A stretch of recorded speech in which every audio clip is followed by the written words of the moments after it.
Chapitre 32 du tome 1 du traité du Saint-Esprit. Ce 32e chapitre est le dernier du tome 1. Ensuite, je continuerai le tome 2 jusqu'à la fin si Dieu le permet. Voici les thèmes que va aborder ce 32e et dernier chapitre du tome 1 du traité du Saint-Esprit de Monseigneur Gaume. Résultat du spiritisme. La négation de plus en plus générale du christianisme. Liberté donnée à toutes les passions. La folie, le suicide, statistiques, dernier obstacle à l'envahissement satanique, la papauté, cri de la guerre actuelle, Rome ou la mort. La crainte, sentiment général de l'Europe, unique moyen de la calmer, se replacer sous l'empire du Saint-Esprit. Comment s'y replacer? Je commence la lecture. La nouvelle religion a ses résultats pratiques. Il est de l'essence de toute doctrine de s'incarner dans des faits qui sont ses fruits naturels. Jusqu'ici, les effets les plus clairs du spiritisme sont, dans l'ordre religieux, la négation de plus en plus générale du christianisme comme œuvre divine et comme religion positive. L'affaiblissement de la crainte des jugements de Dieu, la confiance à la métempsychose qui, transportant au XIXe siècle les erreurs du gnosticisme théorique, conduit au gnosticisme pratique, c'est-à-dire à l'émancipation de tous les penchants corrompus. Pourrait-il en être autrement?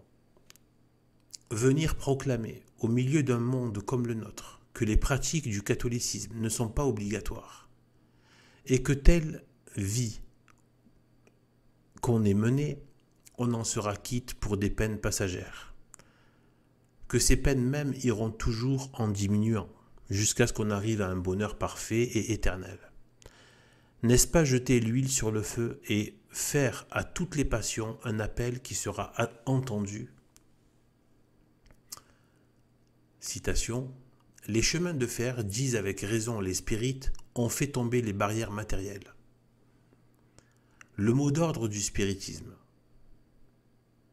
Or la charité, point de salut, fera tomber toutes les barrières morales. Je répète, c'est assez obscur ce qu'il vient de dire. Je répète, le mot d'ordre du spiritisme, or la charité, point de salut, fera tomber toutes les barrières morales. Il fera surtout cesser l'antagonisme religieux, cause de tant de haine et de sanglants conflits. Car alors, juifs, catholiques, protestants, musulmans se tendront la main en adorant, chacun à sa manière, l'unique Dieu de miséricorde et de paix qui est le même pour tous.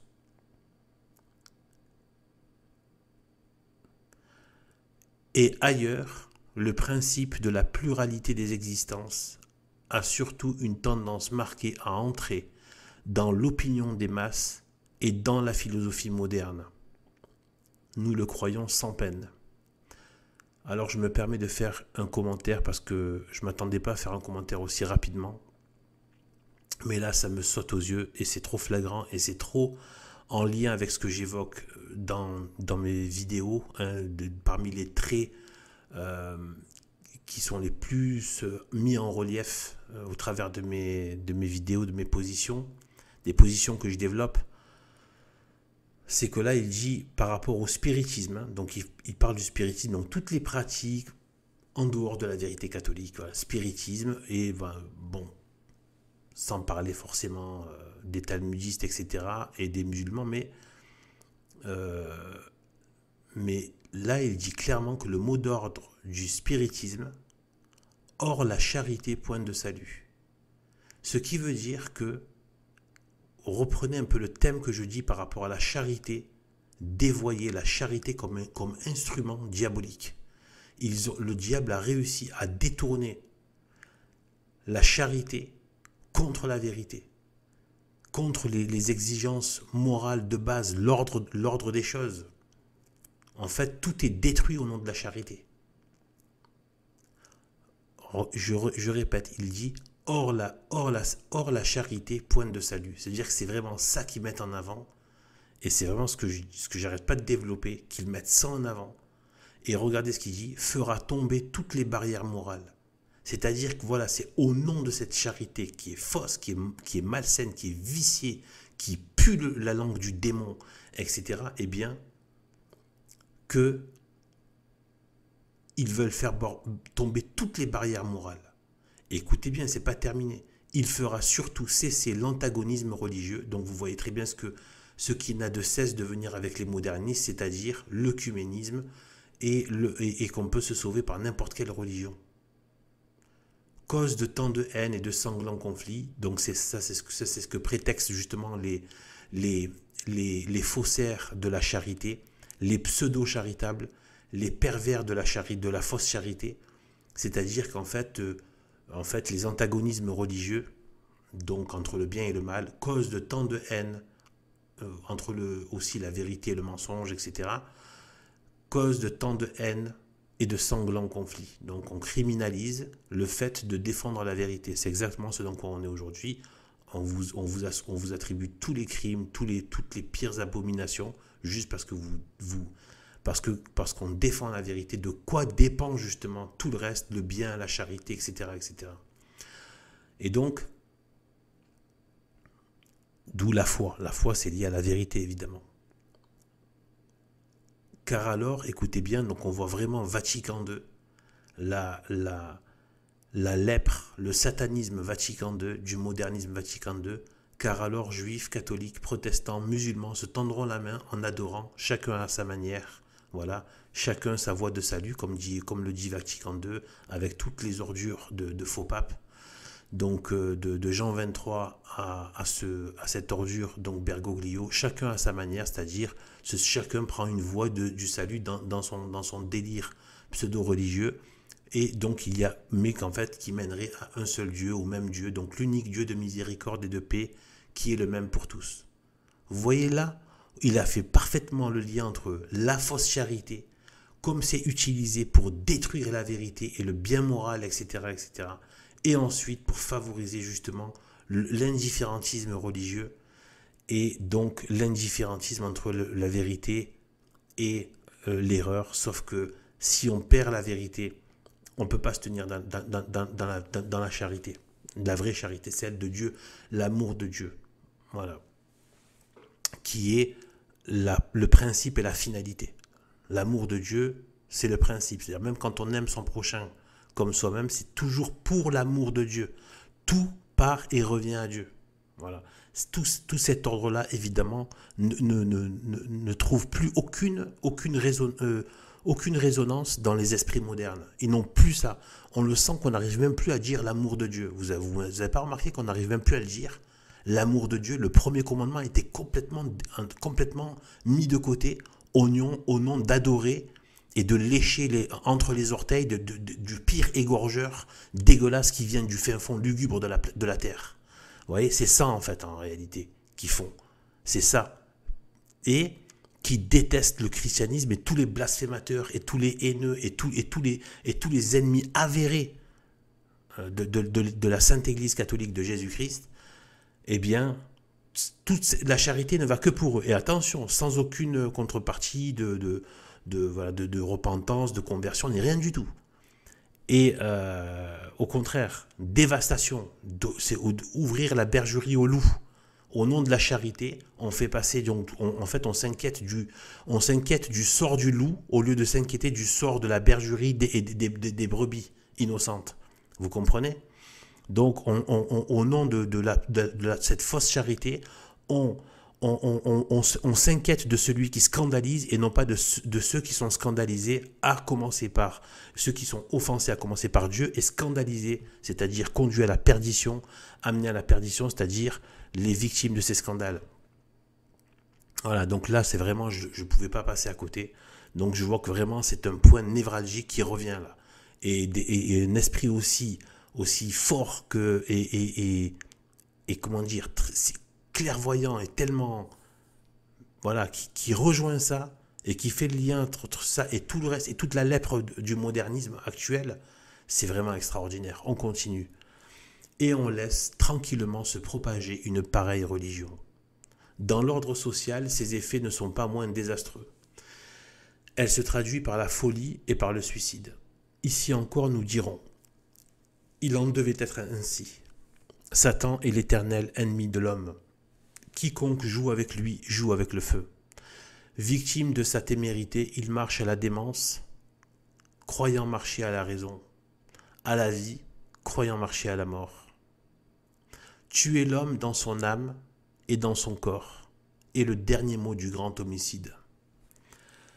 Donc aujourd'hui se révèlent, environnés d'une sinistre lueur, ces deux grands caractères du règne de Satan sur le monde actuel, caractères que le spiritisme est venu tout à coup rendre plus saillants qu'ils ne l'ont jamais été.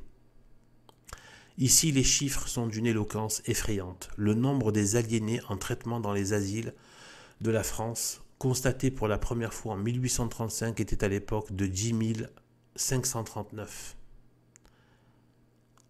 En 1851, il a été recensé 44 960 aliénés ou idiots, tant dans leurs familles que dans les asiles. En 1856, le nombre des aliénés proprement dit s'est élevé à 35 031, dont 11 714 à domicile et 23 315 dans des asiles.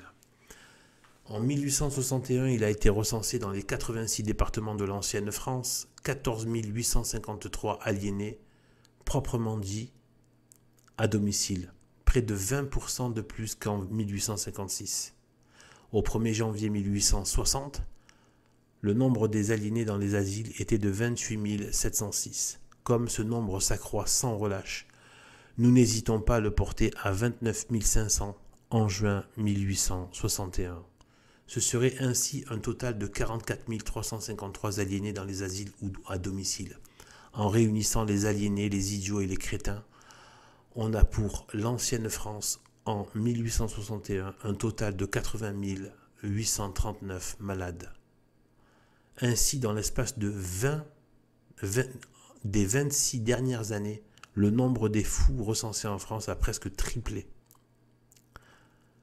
Je me permets de faire encore cette fois une petite parenthèse. Il faut penser aujourd'hui qu'il y a beaucoup de fous qui ne se rendent pas compte de fous ou de dérangés ou de malades, d'obsédés, etc. Beaucoup de gens, on entend de nouveaux types de maladies psychiatriques qui en fait sont beaucoup liés à tout ça, à toutes ces forces des ténèbres qui sont répandues de partout, et notamment le spiritisme, l'ésotérisme, etc. Et aussi la dépression, l'anxiété, dépression, et aussi tous les gens qui n'arrêtent pas de fumer du shit et des drogues. Donc ça, c'est la société moderne sans le christianisme, la drogue endémique. Monseigneur Gomme n'avait pas ces phénomènes de fou à l'époque. Aujourd'hui, la drogue, le système le sait très bien que c'est un moyen de garder la société sous contrôle, quoi. Voilà, dans un état qui ne déborde pas, quoi. Voilà. Donc c'est hallucinant. La drogue, c'est quoi? La drogue, c'est que les gens sont malades, sont mal dans leur esprit, dans leur âme. Voilà, c'est tout. C'est qu'ils ont un problème. C'est qu'il y a quelque chose qui n'est pas comblé. En fait, c'est la question de Dieu. Ils n'ont pas Dieu, du coup, ils vont essayer d'avoir une vie de l'esprit dans la drogue, quoi. Bon, je reprends. Ce n'est pas calomnier le spiritisme que de lui attribuer une grande part dans cette rapide progression. Il y a 10 ans, on calculait aux États-Unis qu'il était pour 1/10 dans les cas de folie et de suicide. Dans un rapport sur le spiritisme envisagé comme cause de folie et lu tout récemment à la Société des études médicales de Lyon, le docteur Burlet résume ainsi ses conclusions. L'influence de la prétendue doctrine spirit sur la folie est aujourd'hui bien démontré par la science. Les observations qu'il établit se comptent par milliers. Il nous semble hors de doute que le spiritisme peut prendre place au rang des causes les plus fécondes de l'aliénation mentale. Une lettre de Lyon, postérieure à ce rapport, dit « Il est reconnu que depuis l'invasion du spiritisme dans nos murs, le nombre de ceux qu'on est obligé de renfermer pour cause de folie a plus que doublé. » Donc je refais encore une petite parenthèse. Effectivement, donc ça c'est un peu ce que je disais aussi là, juste tout à l'heure là, commentaire précédent, c'est qu'il y a vraiment, c'est juste qu'à l'époque ils étaient honnêtes quand ils fouillaient, quand ils demandaient, quand ils faisaient les entretiens, les séances avec les cas de personnes dans le trouble et dans le dérangé, qui ont des problèmes mentaux, etc., mais ils se rendaient compte qu'il y a eu des pratiques ésotériques, spirites, etc., etc. Et voilà. Et donc l'action démoniaque.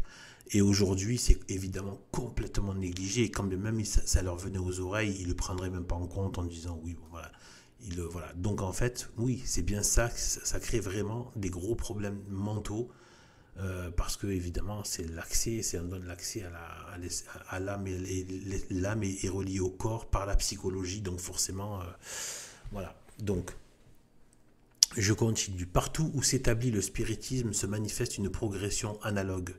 Dans son mandement pour le carême de 1863, l'archevêque de Bordeaux dit à son clergé: défendez la vérité catholique contre les pratiques mystérieuses, les évocations, les fascinations, qui rappellent de tristes époques dans l'histoire du monde et qui trop souvent, entre autres déplorables résultats, ont celui de produire la folie. Après avoir rappelé que le nombre des fous a triplé depuis ces derniers temps, le cardinal ajoute « On en est venu au milieu de réunions que nous croyons devoir signaler à la sollicitude de nos coopérateurs et des pères de famille, jusqu'à formuler des doctrines en opposition avec celles de l'Église. Soyez constamment sur la brèche, détournez les fidèles des lieux où s'exercent ces damnables superstitions. » Fin de citation. Plus encore que la folie, le suicide est un signe manifeste de l'influence du démon. Violation suprême de la loi divine, négation absolue de la foi du genre humain. Ce crime désespéré n'est pas dans la nature. Tout être répugne à sa destruction. Mortem horet, disait saint Augustin, non opinio sed natura. Ainsi, la bête elle-même ne se tue pas volontairement. La pensée du suicide qui met l'homme au-dessous de la bête ne peut donc venir que d'une inspiration étrangère à sa nature. Or, il n'y a que deux inspirateurs de la pensée, le Saint-Esprit et Satan. La pensée du suicide ne vient pas du Saint-Esprit, et il le condamne, non occides. Elle vient donc de Satan, le grand homicide qui depuis la création n'a jamais cessé et qui ne cessera jamais de haïr l'homme d'une haine poussée jusqu'à la destruction. Si la pensée du suicide vient du démon, que dire du crime lui-même ? Pour conduire l'homme à se détruire, quel empire ne faut-il pas avoir sur lui ? Plus il agit de sang-froid dans la perpétration de ce crime, moins il est libre. C'est un caractère du suicide actuel. Lors donc que vous apprenez qu'un homme s'est donné volontairement la mort, dites avec assurance, il était sous l'empire du démon. Si dans l'histoire vous trouvez une époque où le suicide soit fréquent, dites avec la même assurance, le démon règne sur cette époque avec un grand empire. Si vous en trouvez une où le suicide soit plus fréquent que dans aucune autre, où il se commette de sang-froid, à tout propos, dans tous les âges et dans toutes les conditions, où il cesse d'inspirer l'horreur et l'épouvante, l'heure sera venue de trembler. Malgré toutes les dénégations, vous affirmerez hautement que le démon règne sur cette époque avec une puissance presque souveraine et vos affirmations seront infaillibles, l'histoire les confirme. Quand le suicide sur une grande échelle apparut dans l'Ancien Monde, le règne de Satan était à son apogée. Ce crime en était le signe et la mesure. Devenu semblable à la bête qu'il adorait, l'homme s'était abruti. Il ne croyait plus à rien, pas même à lui. Sa profonde corruption appelait les barbares et le déluge de sang qui devait purifier le monde. Banni par le christianisme, le suicide a reparu en Europe avec la Renaissance. À mesure qu'elle porte ses fruits, le suicide se développe, car il en est un. Aujourd'hui, il atteint des proportions que le monde païen ne connut jamais. Il se commet pour les causes les plus futiles, il se commet par les hommes et par les femmes, il se commet par les enfants et par les vieillards, par les riches et par les pauvres, dans les campagnes aussi bien que dans les villes. Il n'inspire plus ni horreur ni épouvante, on le dit comme une nouvelle du jour, la loi ne le flétrit plus, on trouve mauvais que l'Église le condamne et, chez un grand nombre, la conscience l'absout. Encore un petit commentaire par rapport à notre époque, comment dire, à son plus fort degré de satanisme, sachant que ça va monter, ça monte crescendo avec l'arrivée de l'Antéchrist, qui est au moins, en tout cas, certainement en préparation. Ça, c'est certain. Et après, à quel niveau, voilà, du temps, on n'en sait rien. Mais cette société fortement satanisée, bien plus que celle à l'époque de Monseigneur Gaume, eh bien, vous voyez aujourd'hui où on en est en train de parler du suicide assisté, de la fin de vie, de mettre fin à sa vie de manière assistée carrément par la société. C'est-à-dire que ce n'est même plus quelque chose qui se fait à titre individuel. La société participe aide le suicide en fait. Donc on est dans un état de démonisation de la société vraiment, vraiment, vraiment infernal, qui pue les enfers. Ça sent vraiment l'enfer maintenant. Et donc voilà, c'est normal, hein, la lumière du monde qui est le Christ a été rejetée, etc., a été virée de la société. Ben, regardez ce qui prend place à la place. Voilà, la folie, la drogue, la démence, la criminalité, les victimes qui deviennent coupables, les coupables qui deviennent victimes, le suicide, les avortements, c'est la mort, voilà, c'est la destruction des identités, de l'art, du beau, de la tranquillité publique, de tout. Voilà. Donc veut-on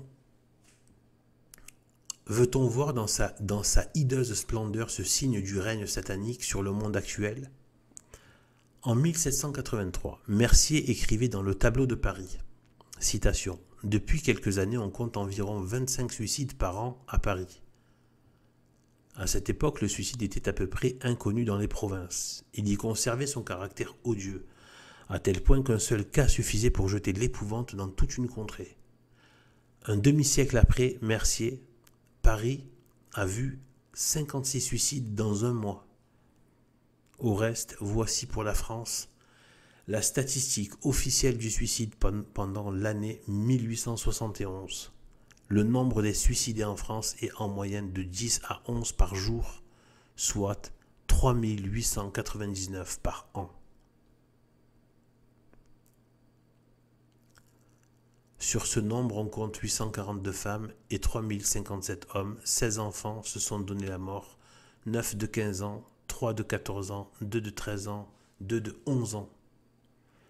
49 nonagénaires, dont 38 hommes et 11 femmes, d'après l'ouvrage très exact et très bien fait du suicide en France, publié en 1862 par M. Hippolyte Blanc, chef de bureau au ministère de l'Instruction publique. Le nombre des suicides s'élève en France de 1827 à 1858, c'est-à-dire dans l'espace de 32 ans, au chiffre de 99 662.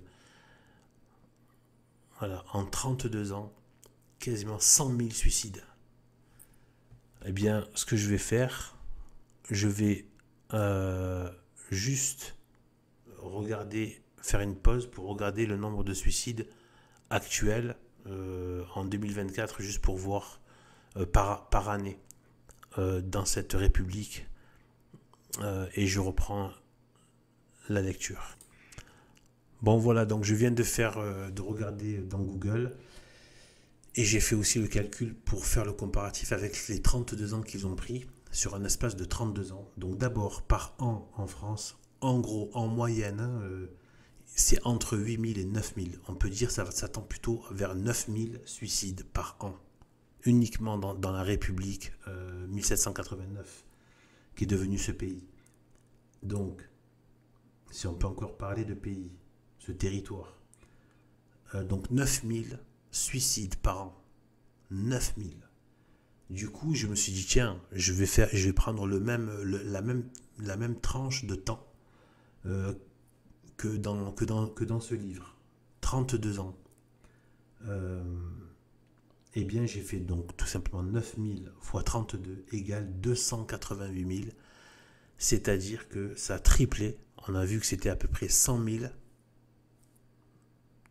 Donc, dans les années à peu près à la fin, vers 1860. Donc, on en était à environ 100 000. Et là, ça, en fait, ça a triplé. C'est-à-dire qu'on est à peu près sur 32 ans. On est à un rythme en comparatif, ça fait à ce rythme-là, à ce taux-là, on est à 288 000, donc à 300 000, hein, on peut dire en arrondissant, 300 000 suicides en une bonne trentaine d'années. 100 000, voilà. 100 000, ça fait du monde. Hein. Si on met 100 000 personnes, des corps de ceux qui sont suicidés, leurs corps morts, sur des champs, sur des terres, sur des terrains comme ça, et qu'on passe en avion comme ça, où on voit 100 000 corps qui se sont eux-mêmes donné la mort. 100 000, ça fait beaucoup, beaucoup, beaucoup. Voilà. Voilà. Donc imagine, des fois tu as un stade plein à craquer qui peut être dans les 30 000, des choses comme ça, quoi, je crois. Voilà. Donc, du coup, je continue. En 32 ans, au sein du royaume très chrétien, 99 000 hommes se sont volontairement donné la mort. Est-ce par l'inspiration du Saint-Esprit? Et on nie l'action de Satan sur le monde. On plaisante de lui. On parle d'amélioration morale toujours croissante. Quelque chose de plus. Dans cette boucherie satanique, la France ne fait pas exception. Elle n'est pas même à la tête de ce progrès d'un nouveau genre. En consultant les documents officiels les plus récents, on trouve les chiffres ci-après des suicides sur 1 million d'habitants dans divers États de l'Europe. Bon, là, il donne une liste. Je ne vais pas tout lire, c'est avec des chiffres. On ne compte ici que les suicides constatés. Combien qui, pour une raison ou pour une autre, échappent à la publicité officielle. Telle est la voie sanglante dans laquelle, depuis 4 siècles, marche l'Europe, l'antique cité du bien. En voyant le suicide aboli par le christianisme redevenu avec la Renaissance endémique en Europe, que conclure sinon que la Renaissance fut le retour du satanisme en Europe? Que le grand homicide a reconquis une partie de son empire et qu'il règne sur ces nouveaux sujets avec autant de puissance que sur les anciens. Que dis-je? Avec une puissance plus étendue puisque le signe de cette puissance arrive de nos jours à des proportions que l'Antiquité ne connut jamais.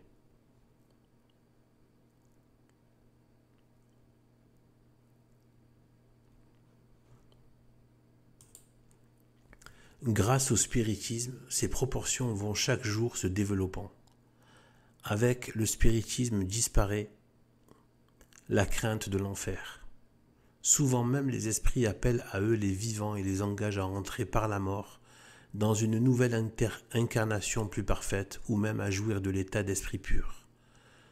Les aveux des spirites eux-mêmes, les faits trop nombreux qui ont retenti dans les journaux, les observations des médecins, les rapports des familles ne laissent désormais aucun doute sur l'influence homicide de la nouvelle religion. Une seule chose l'empêche encore de produire tous ces produits, tous ces fruits, c'est le catholicisme. Or, le catholicisme se personnifie dans la papauté. Mieux encore que Mazzini et Garibaldi, Satan le sait. De là ce que nous voyons, sa guerre acharnée contre Rome. Depuis son concile de Babel jusqu'à l'arrivée du Messie, les persévérants efforts du prince des ténèbres n'eurent qu'un seul but, former sa gigantesque cité et faire de Rome sa capitale. Il réussit, maître de Rome, il était maître du monde. Je fais une parenthèse dans la lecture. Soyez bien attentifs par rapport à l'abomination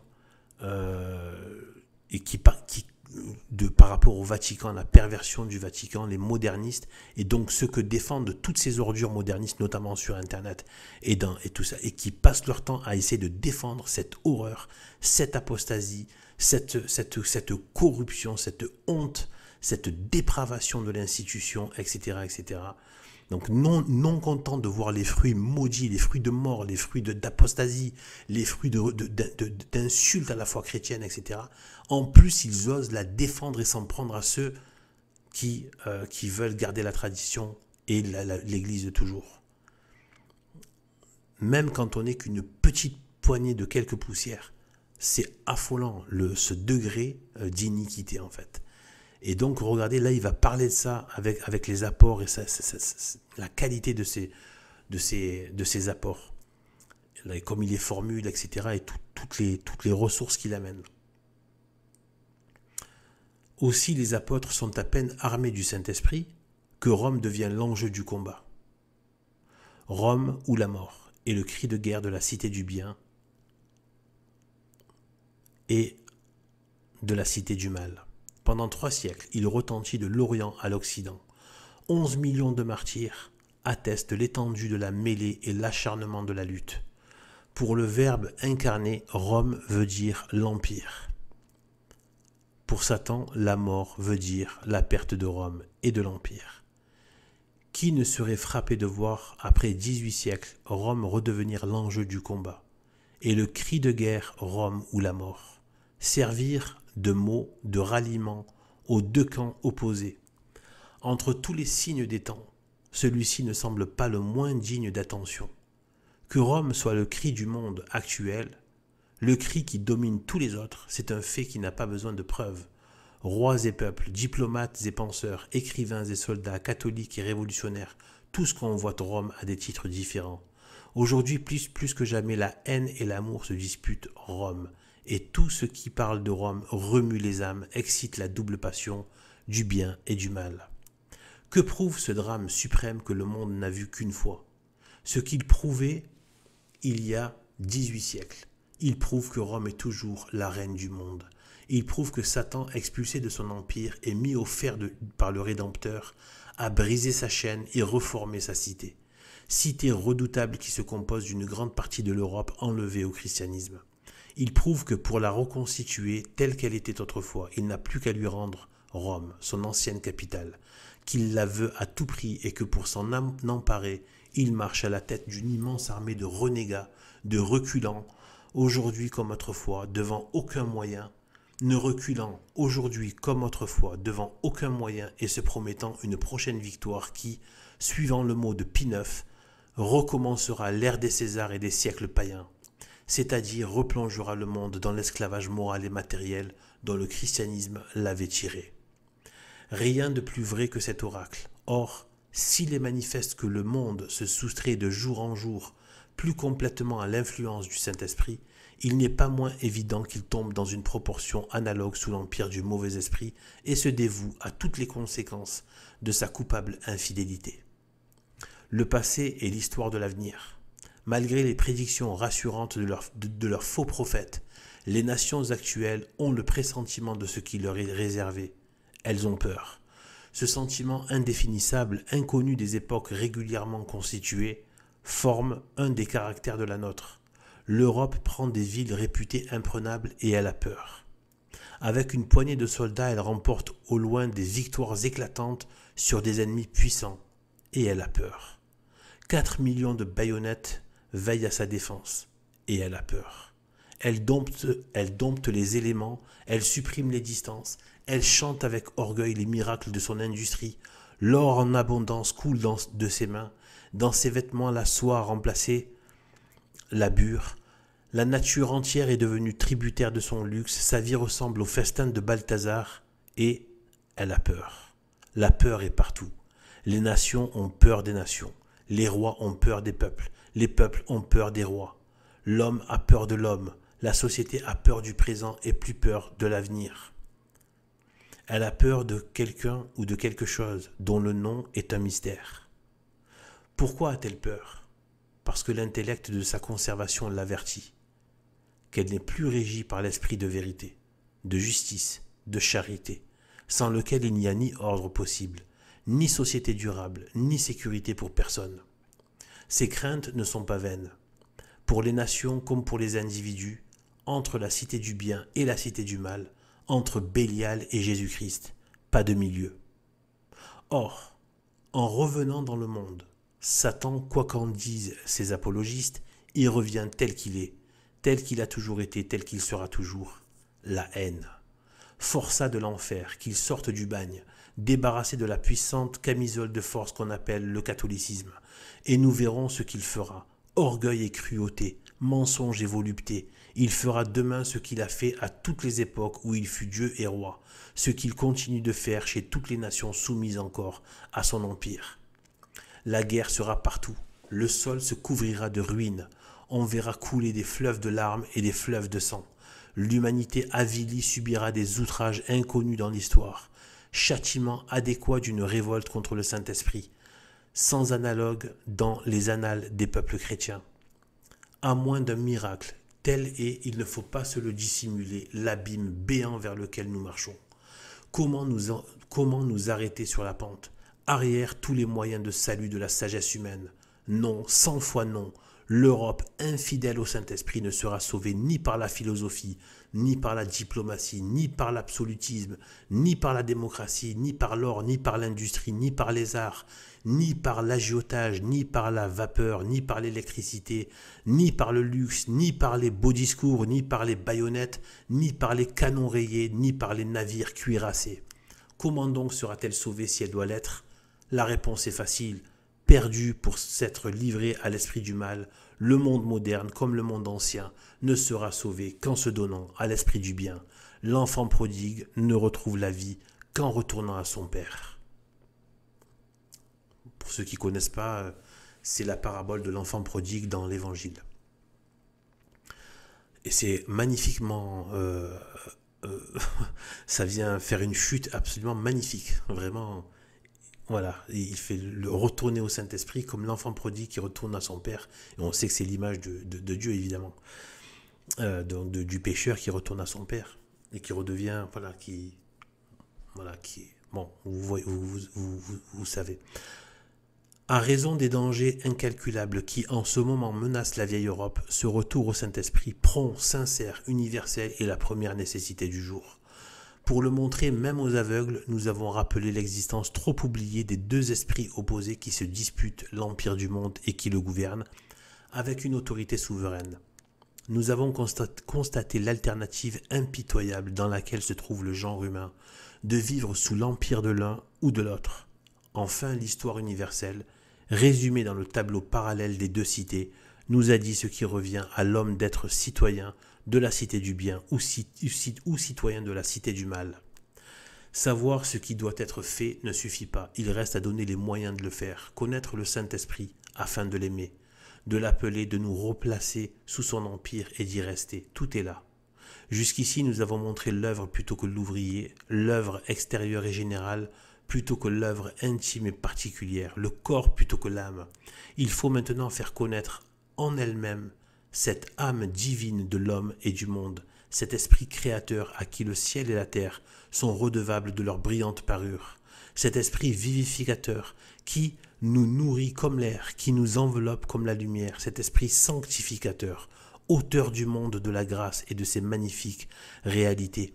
Il faut expliquer ces opérations multiformes dans l'ordre de la nature et dans l'ordre de la grâce, dans l'Ancien comme dans le Nouveau Testament. Théologique, afin d'être exact, simple et en quelque sorte catéchistique, afin que la vérité soit entre les mains du prêtre un pain facile à rompre aux plus faibles intelligences. Telle doit être la seconde partie de notre travail. Nous le confessons sans arrière-pensée. Plus encore que la première, elle est au-dessus de nos forces. Nous allons néanmoins l'aborder. Deux choses encouragent notre faiblesse. L'indulgence acquise des hommes éclairés qui comprennent la difficulté d'une pareille tâche, la bonté infinie de celui pour qui nous travaillons. Damihi sedium tuarum assistricem,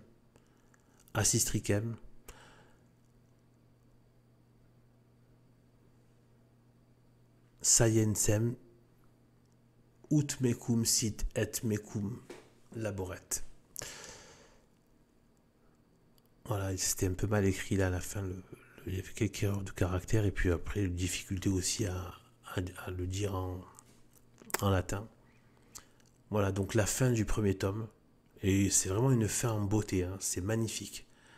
Voilà, donc voilà, et bien on va continuer, si Dieu le permet, eh bien le tome 2, et donc le prochain, ce sera le premier chapitre du tome 2.